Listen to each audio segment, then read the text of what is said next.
me give you a gist. There was one time like that. I was with my friend, and we met one guy. Like, from looking at the guy, I was like, oh, this guy is fine. I was already crushing on him.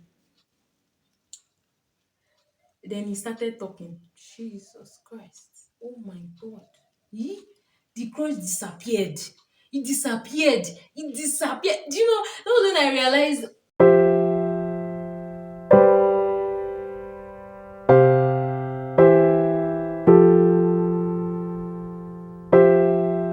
Hello, everybody. It's Sarah Olaleye, and you're welcome to my YouTube channel.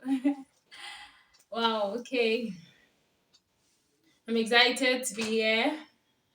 I'm so happy. I'm so happy that I'm doing another video again. I feel so good. Okay. Right to it. Today, we'll be talking about non-negotiable traits to look for in your partner in a relationship. You get the gist? You get the gist? Yeah, so disclaimer.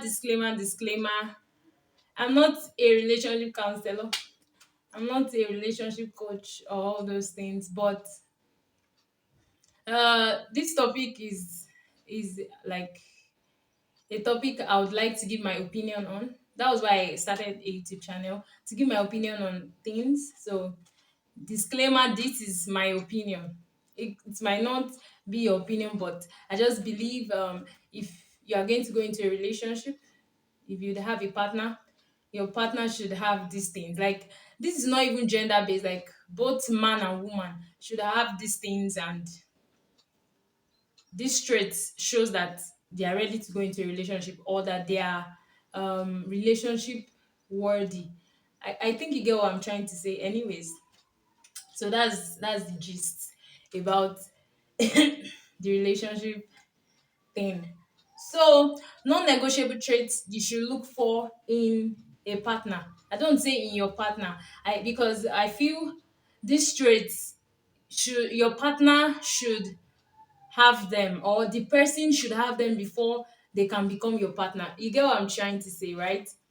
Like, the person you plan to go into a relationship with should have these traits before they can become your partner. Now, you might be wondering, okay, how will I know this person before we get into a relationship? Well, these traits that I'm going to be talking about, they are traits that you can know without getting to really know the person, right? So, the person does not have to fake it. There are some people that when they see that this is what you like in a partner, they want to be faking it, that, oh, this is who I am. No, this one, nobody can fake these traits, right?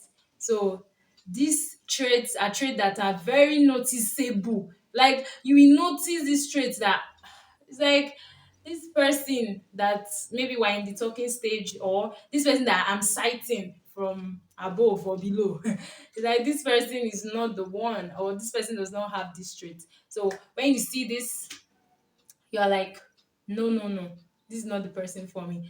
So those are the traits that I will be analyzing today. Are you ready? Are you ready? Okay, let's get right into it.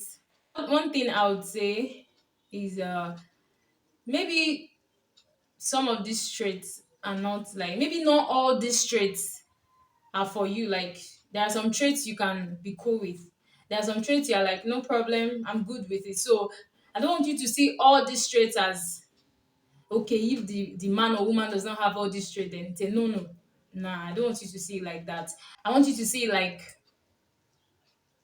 there are some traits you're cool with. There are some traits that you can manage, even if your partner does not have the traits, you're cool with it. But for me, I'm saying a relationship worthy person should have these traits, right? Yeah. So that's why I'm saying disclaimer for me. I'm trying to put this out so you will not have issues with maybe some of the things I say, like, okay, no, this is cool, it doesn't matter, you get. So, disclaimer for me. Number one, are they ambitious, and do they think big? Yeah.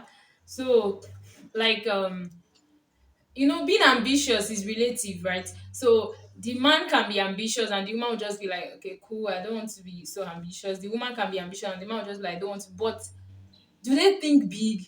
Like, if you are the kind of person that you want to do really great things in life, right? Is your partner the kind of person that is satisfied with mediocre? Like your partner does not really care if if um if they do anything big. Like, okay, for example, uh your plan is I want to live in the biggest house. Yeah, I want to live in the biggest house, a mansion, and I want to live in a very rich neighborhood. And your partner is just like, no, I like those countryside where you live in a hut. You get, like, when you live in a hut and to just be a family, no big issue, no modern day equipment or furnitures in our house. I just want everything to be cool, right? So that person's mind is not so bad if the person finds a partner that is cool with that. But imagine you that you've always dreamt all your life that you want to live in the biggest place in the world. You want to live in you want to do a lot of big things. Imagine now meeting someone like that. So it is very important to know these things before you go into a relationship, because to be a big problem. Okay, let me give you an example. Imagine you want to go to a restaurant, right? And the partner is just like, I'm satisfied even if we go into a canteen and we just eat and all. Like, it's not like you don't have the money. You have the money, the other person has the money, but then your partner is like, no, let's manage our money. It's cool to manage money, but there are sometimes that you want the best things for yourself, right? That's why you're working, that's why you're following your dreams, because you want the best life for yourself. But then this your partner has the money, but the partner is like, no, I want us to go to Mama Put, I want us to go to a very small canteen, unkept canteen and all those things. And you're like, no, I want to go to those restaurants that are Instagram worthy, that you can snap and all those things. So you get, so one way or the other, there'll be a clash if your partner is someone that does not think big. Or imagine another scenario. You see, it's very important to just marry, or because I believe if you're going into a relationship, you're going into it for marriage. That is my own belief. So if your own relationship is just date and leave the person, well, I don't know. Maybe you're not in my age group, but in my kind of age group, like when you are in your 20s, 30s, 40s, you know that you are planning for marriage. So when you are dating in your 20s, 30s, 40s, you are dating for marriage. You're not dating for play. Like, you're not dating, let's see how it goes. So when you are dating for marriage, you are already looking at this person. Like, is this person a prospective partner? Is this the person I want to spend the rest of my life with? You get what I'm saying? So imagine you are the kind of person that you want to tour the world, you want to do a lot of big things, right? And then your partner is like, uh no, I just want to stay in Nigeria all my life. These things can really bring down your goals. You have powerful things you want to achieve in life, but your partner cannot support you because they can't see it, right? They can't see the things that you can see for yourself. They can't see how big your dream. It is possible for your partner not to have the same dream, but yet they support you because they understand your dream. They love you enough to encourage your dream, right? But a partner that is not even ambitious can just be like, I like this thing, like, okay, maybe when you are so psyched about your dream, like, oh, I want to achieve this, I want to achieve this, and they're just like, calm down now. You don't need to achieve all this, you don't need to do this, that kind of a thing. It can really bring down your morale a lot. So keep that in mind. But two, gender equality. Does your partner believe in gender equality? To an extent, gender equality is important, especially in this our day, right? If you still meet a man or a woman that has a traditional mindset, it might really hurt you, especially if you don't have a traditional mindset. So these are things you should notice. If you are a traditional person, go for a traditional person. Both of you will enjoy each other and live forever, as long as you like, forever and ever. You get, right? But if you're not a traditional person, you must be in a relationship with someone that has the same mindset about you. And trust me, these things cannot be hidden, right? It cannot be hidden. Imagine you're in a place, right, as a lady, and you are talking about something, and the man keeps telling you, no, like keep quiet, like let the men talk. Let the men talk. The woman is not supposed to be talking too much. You're not supposed to be seen as too chatty. Let the men talk. The men are supposed to be roaring like lions. They're supposed to be speaking. You get that's for the man, right? So imagine you are a man that is not traditional. You believe in gender equality, and then the woman is so entitled to your money. She believes her money is her money, but your money is our money. So because of that, because of that, when you go to restaurants, she will order a lot of food. She will even order for her family members, and then when it's time to pay, you'll be the only one to pay, right? Well, for maybe for traditional people, it's cool. But if you are a man that believes in gender equality and the woman is traditional, there might be clashes. Except you know how to work it out. But trust me, there will be clashes. Hmm? There will be clashes because there are times the woman will make a statement and it will not go well with you. The man will make a statement and it will not go well with you. You constantly have clashes. So ensure you notice those things because especially if you believe in gender equality, there are some things that your mind and your ears will be very alert to. Yeah, there's a part where someone cares about you, they buy things for you and all. But if you are the only one always giving the woman gifts, and the woman can't even say, okay, let me give this man a gift. He has always been giving me gifts. I really care about him. Let me give him something. If the woman can't do that, she believes, no, you're the man now. You should be the only one buying gifts. I should not be buying gifts for you. My dear, think twice. So just think about what you both believe in. If you're a traditional person, go for a traditional person. Don't stress another person's life because it's very stressful when you constantly tell somebody, okay, like this is a progressive society. This we now live in a progressive world. You can't keep thinking like this. Oh, God help us. Anyways, number three, are they willing to learn? Oh my God. See, in fact, this should be the the point, the main point sef of everything. This is a most non-negotiable trait you should look for in a partner. Are they willing to learn? Right? So if you are with someone who is willing to learn, so many things really help you. Like I remember I was once in a relationship with someone that was willing to learn. Yeah. He was not a feminist. He was not how will I put it? There were so many things he didn't agree with that I agreed with. Like, but he didn't really know much about those things. He just believed, well, this is the way it has always been, so it's cool. But the interesting part is this person was willing to learn. And before I knew it, he started like he did not come with a mindset that well, I'm the man. You cannot be teaching me something. Rather, he was willing to learn that okay, I think what she's saying actually makes sense. So not just for the man, but even for the lady. Are they willing to learn? If someone really loves you, right, they will be able to open up their heart to learn stuffs that you know.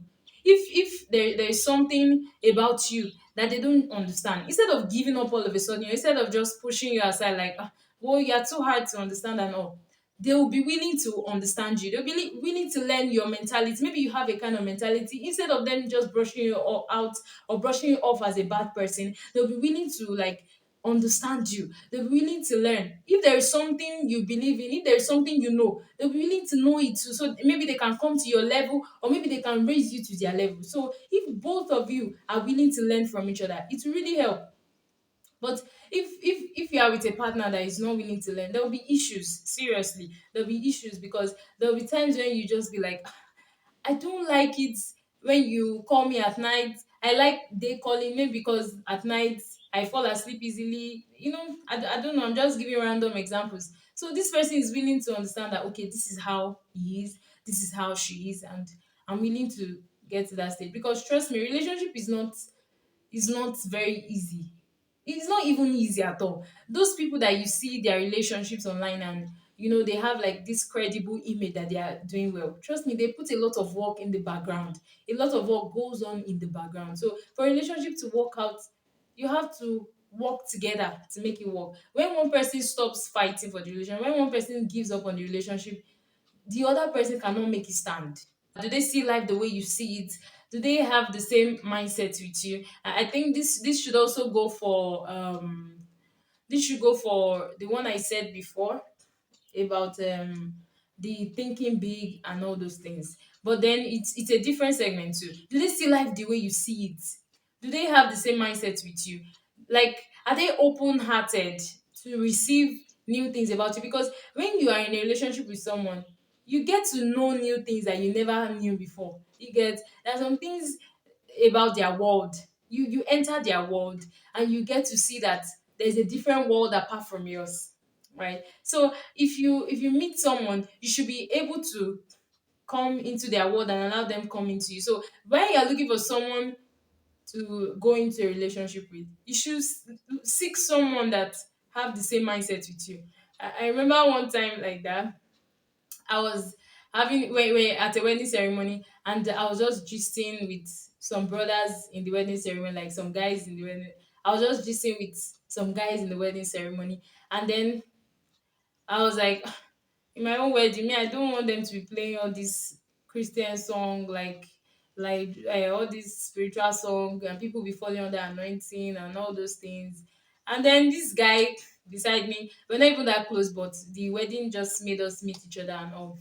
It was not like no that he wants to play good Christian song. He wants to dance, he wants to do spiritual things in his wedding, like you know that kind of conversation, you already know that it cannot work out o. Well, except if maybe you go into a relationship with the person and you talk it out that okay, we'll play Christian song and we also play secular songs, we'll mix it up and we'll have fun and all those things. But for me, I want my wedding to be full of love, the atmosphere of love to be filled with like vibe, ginger, like I want to dance. You get those kind of things.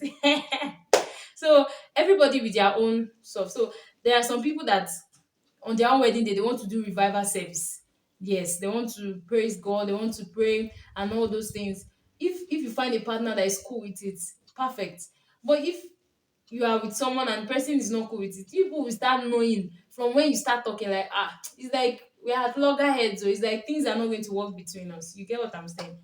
All right. The next one, are they smart? Do they talk good? Do they write good? Like, I said at the beginning that this is my personal opinion, because for you might like an illiterate. You might like somebody that cannot read well. You might like somebody that you cannot be in the house and just be like, um, my dear, please come and read this book to me. I want to fall asleep. and then and then your dear we see I don't even know what example to give.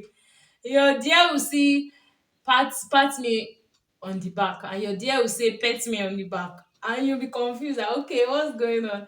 So everybody with their own. You might be cool with it, but personally, if you don't talk well, if you can't hold a conversation, like don't even bother coming to me because it's not work. Don't bother. And the funny thing is, when I'm actually comfortable with someone, I speak more in my mother tongue, in my local language. That's Yoruba. I speak more in my local language to them when I'm comfortable with someone. So it's not like we'll be speaking English forever and ever in our home. But when I first meet you, I want you to talk to me in English very, very good. You don't even need to have an accent. Just speak in plain English, but speak well. I want you to speak well. I want you to know how to use your tenses, your have and has. Like, it's okay to make mistakes. I'm not saying you not make mistakes, you not change add or worse is. No, I'm not saying that. But I'm saying be able to speak, like be able to complete a sentence. Let me tell you something. Let me give you a gist. There was one time like that. I was with my friend, and we met one guy. Like, from looking at the guy, I was like, oh my, this guy is fine. I was already crushing on him. Then he started talking. Jesus Christ. Oh my God. He, the crush disappeared. It disappeared. It disappeared. Do you know? That was when I realized, oh, so I like people who speak good. Like, I like people who speak well. That was when I knew. Because the way the crush disappeared, like, It's vanished. Chai. And then the sad thing was the guy actually liked me back. I was like, oh, I'm so sorry, but you have missed it because you missed it. Oh my god. Ah, seriously. Seriously. Ah, I don't even want to think about it. So, like, that's just for me, anyways. Like, you should be able to speak well. You should be able to complete sentences because with the kind of life that I'm a creative and my major work is writing and speaking. So imagine I'm attending an event with my husband or even someone I'm dating, and then we go for the event and I speak. I'm like, oh, my name is Sarah Olaleye, and I'm the writer for this event, or I'm here to speak in this event, and this is my husband, or this is my boyfriend. Boyfriend speak, and boyfriend is like, hello, is where you go. I'm here.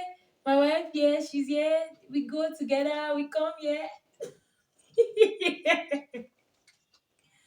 I'm so sorry. Like, I'm not trying to like hate on people who can't speak well and all. I'm just saying for me, it's a no-no. Like if you can't speak well, don't even bother.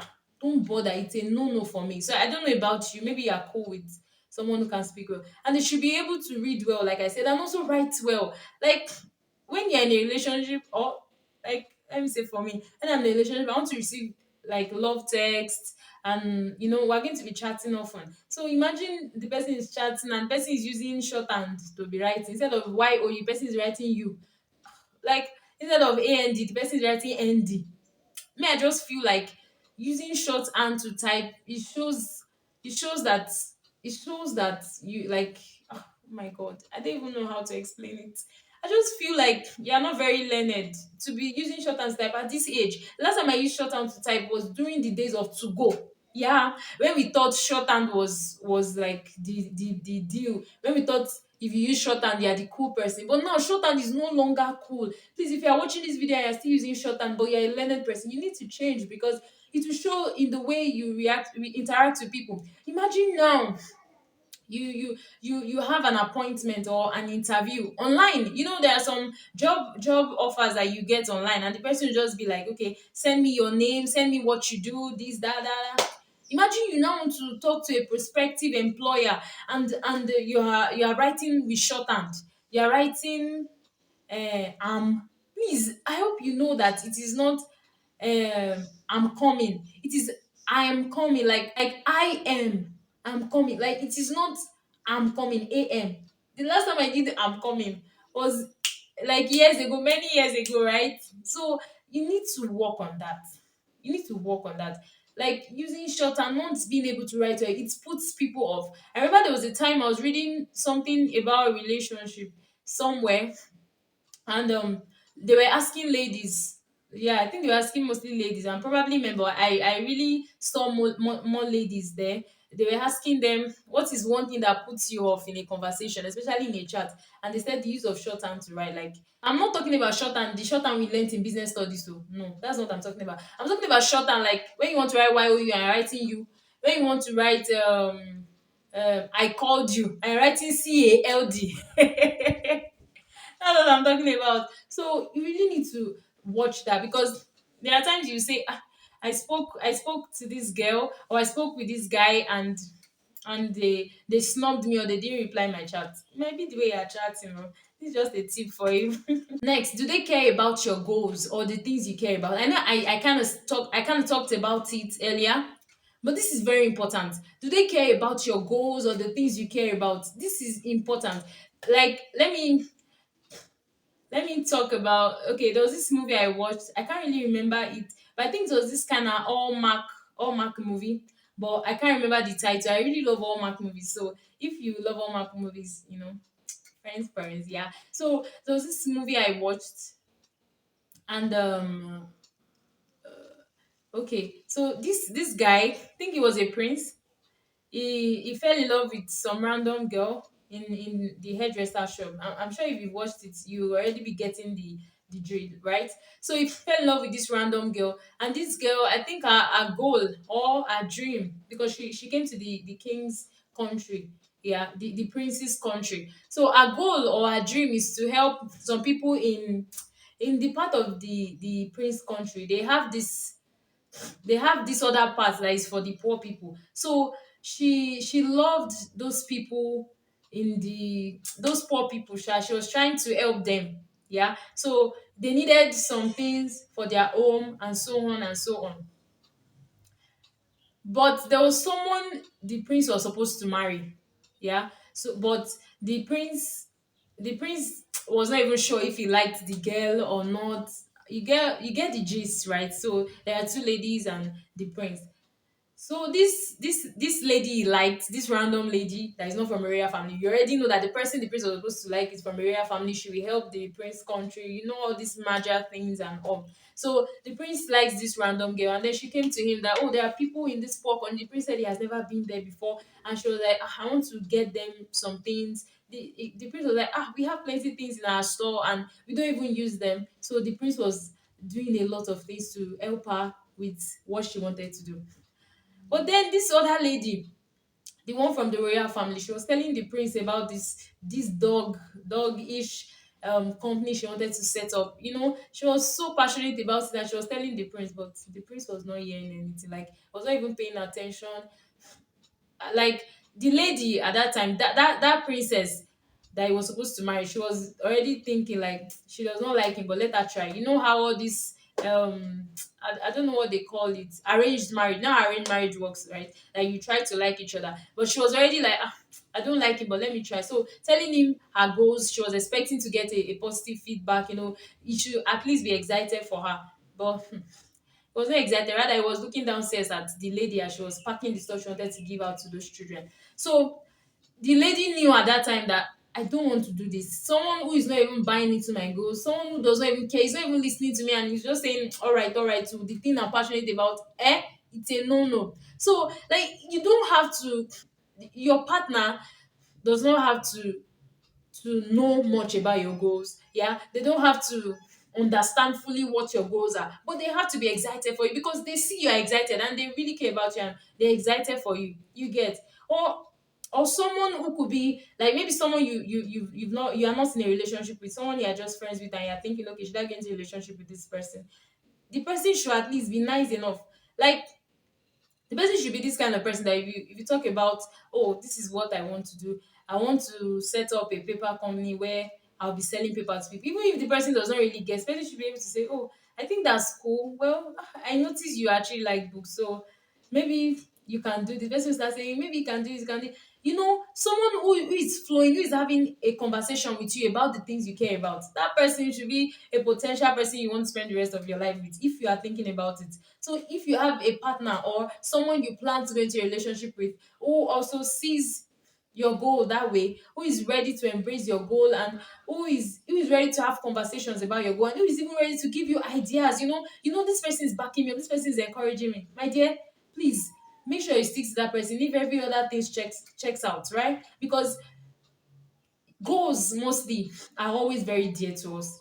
Goals sometimes take the place of love in our heart. So if you have someone you claim to love who does not like your goal, it's like two people you love at loggerheads. But if you have someone you claim to love who also loves your goals and supports you, hold on tight to that person. All right. So the next point. So is the person your friend? The partner that you plan to go into a relationship with? Are they your friends? Like, I know in this our woke generation, a lot of us, we actually undermine a lot of things and we overlook a lot of things. Like, oh yeah, me and this person, we do a lot of other things, so we don't have to be friends. I don't know. I read something recently online where the person was saying that you don't have to be friends with your partner. See, trust me, I don't know the reason why you're getting into a relationship, but huh, if you go into a relationship with someone that is not your friend and you don't build the friendship part of you, even while in the relationship, or maybe how you plan to marry and all, it will later show because there will come a time where a lot of other things will fade away and only the friendship will make you stay. Like, I've seen a lot of old couples that really love each other. There are some old couples that they just society made them stay together. It's not like they really love each other, but I'm talking about couples that really loved each other. One thing you will notice that distinguishes them is the friendship they have for each other. So if you want to go into a relationship, like try as much as possible that this person makes you laugh, like you're comfortable with this person. Like comfortability is very important. How can you want to live in a house with someone you're not comfortable with? Someone that when they talk too much, you are tired of their conversation, you just want them to leave and leave you alone. How do you want to sleep on the same bed with the person? How do you want to marry that kind of a person, right? So you need to be friends with the person. When you are friends with people, think about it, your friends, maybe your female friends, your male friends. Think about how you are with them. If you can be like that with your partner, there's a tendency that you would last longer with them than someone that you are with because you're attracted to them, or someone that you're with. See, let me tell you, when you build that friendship bond, even when the love bond goes away, that friendship bond will still stay. Because love is mostly fostered by the things we do. So friendship, like I believe friendship is another name for love. So when you are friends with someone, there's always a probability that you will fall in love with that person than just a complete stranger, or someone you are just trying, like, or someone you just met because you are lusting after them or you're attracted. All right, so the next one, how do they treat others? Like this is one thing again to look out for. Like this is one thing again to look out for. The person you want to go into a relationship with, or the person you're dating, how do they treat others? If you want to know a short-tempered person, like before you even get a relationship with them, you would have noticed it in the way they talk to people, especially how they treat the people that are not up to their standard, right? Maybe the gate man, the housemaid, or the waiter in the restaurant, all those things. How do they treat those people? If they don't treat those people well, then there's a probability he or she is just hiding their real self from you. Like this might not work for everyone, especially if the waiter, gate man, or anyone else were at fault and maybe they got angry. That one can happen to anyone. But if they are this kind of person that they don't have regard for anybody, they look down on people, then you should be wondering, okay, if this person can be like this, how are they going to treat me? All right. So my non-negotiable trait to look for in a partner in a relationship is, do they believe in Jesus? Like, are they saved? Do they know Jesus? Do they love God? This is very important to me. See, maybe your own is that they can believe in Jesus, Allah, Buddha, and you know everything together. But for me and for other people like me who are listening, a non-negotiable trait is that, do they believe in Jesus? Especially if you are a Christian, if you are a Christian, do they have the same belief in you? Do they believe in God? Like, do they love God? Because there are some people that claim they believe in God and they are Christians, they are saved, but they are not really a God type of person. They are just cool with God. They believe God, they love God. Once in a while they talk about God, once in a while they go to church, but they don't like love God. They are not committed to God. For me, it's a no-no, because I'm the kind of person that I'll do ministry. Yes, I'll do ministry. I'll teach for God. I will evangelize for God. So I'm not going to dabble into someone who is not interested in all those things, or someone whom I will feel led that we should pray at a time in the night, and the person, like in marriage, and the person will just be like, no, no, no, no. I'm too tired to pray. The person will, like, I will not be someone who I cannot share spiritual things with. That's a serious thing, though. Because if you are the kind of person that gets very that is passionate about spiritual things, that is zealous for God, you need a partner that you can share spiritual things, a partner that will understand. And that takes me to the next point. Do they share the same doctrine with you? This is very important. Like, there even the Bible says, how can two work together except they are agreed? Like, there are so many things you need to look at in terms of agreement. If you are not a serious Christian and you marry someone who is not a serious Christian, you might not have these issues. Then maybe this is not for you. But if you are a serious Christian and this person claims to be a serious Christian, but they don't share the same doctrines with you, run, because this is a major issue. It's a major problem. Person wants a woman who does not use jewelries, a woman who does not, what else can I use? Who does not wear trouser and all those things. and you love doing all these things. It does not clash with your doctrine. You're in your own doctrine that you believe in. You believe it's cool, that there's nothing wrong with it. Like if you wear these things, you still make heaven. And then you are with someone who does not believe all these things. There will be a problem. There will be a big problem, because I don't even know how you want to do it. I've met guys that said they want a woman who does not use jewelries and wear trousers and all those things. And I know some of them today that they are in relationships with a woman who does not use those things, and they're living happily ever after. But if you are the kind of person that you use jewelries and all those things, go for a man who believes that you should use them.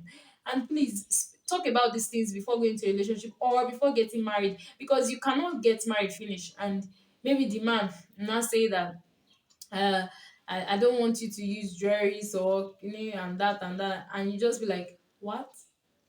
You get? So those kind of things usually cause issues in the relationship. So these are things you should talk about. And the doctrine, like, it's very important to have the same doctrine, because it will affect the way you pray, it will affect the way you study the word of God, and also it will affect the way you talk about spiritual things. Imagine you are a tongue speaking Christian and you're in a relationship with someone who does not believe in speaking in tongues. You get? Like, there will be issues, because both of you are in marriage. Even while you are in a relationship, while you are still dating, you're supposed to always have prayer sessions together. You're supposed to pray together. At least that's what I believe. Now I'm talking to Christians, right? I'm talking to believers. So I believe that you're supposed to pray together in a relationship, and in marriage is even important. You pray together. You pray for your children. You pray. You pray. You pray. You pray. You always pray. So imagine when you are praying, 90% of your prayer point is tongues. You like speaking in tongues a lot, and you're with someone that does not believe you should be speaking in tongues. There will be issues. So that's why you have to understand their doctrines, and you'll be able to know these doctrines when maybe you know the kind of men of God they listen to, or you hear the way they talk when you are talking about spiritual things. Because if you are spiritual couples, you always talk about spiritual things. But if you are talking and you're already hugging, you're already you need to check it. You need to check it. If it's something you can manage or endure, good. But if it isn't, then you need to check it. I remember countless times that maybe I've liked someone, and then I just see that their doctrine is very different from my own. Like, if it's a partner that is ready to learn, I can see the person down. Or if it's someone that even knows that this their doctrine, get as CBO, like, let's talk about it. There are some people that they don't want to hear anything else. They just want to stick to what they believe. So just walk away. All right. So I've come to the end of my non-negotiable traits you should look for in a partner when you are going to a relationship or when you're in a relationship. So I hope this was very useful for you. And like I said earlier, this is majorly according to what I believe. I can't come and give an opinion on outside of what I believe in or outside of what I know. So this is according to what I believe in. So you can just pick out the ones that you think works for you. And if everything works for you, great, you can make use of them too. But this is what I believe in. Thank you for staying with me. Have a wonderful day. Yeah, have a wonderful day, wonderful week, and a blessed week. Yeah. So talk to you later. Ensure you like, ensure you subscribe, ensure you comment. Please subscribe, because I've gotten a lot of new people view my videos, but I've not gotten a lot of subscribers. And I'm on 47 subscribers right now. So let's get to 50 and above. And thank you for everyone that engaged in my best friend tag that I did with my best friend. And for my other videos, thank you so much for watching. And if you are a new watcher or a new subscriber, you can just say I like to do a happy dance or to congratulate you or to just thank you for subscribing to my YouTube channel. I have more things to come, and I just believe that I should give my opinion about the non-negotiable traits you should look for in a partner. I hope you loved it. So don't forget again to like, subscribe, and to comment. I want to hear what you think about some of this. If you have an adverse opinion, I would love to hear it. And if you are cool with what I said, you can just buttress the point and all. You get. Thank you for staying with me. Bye.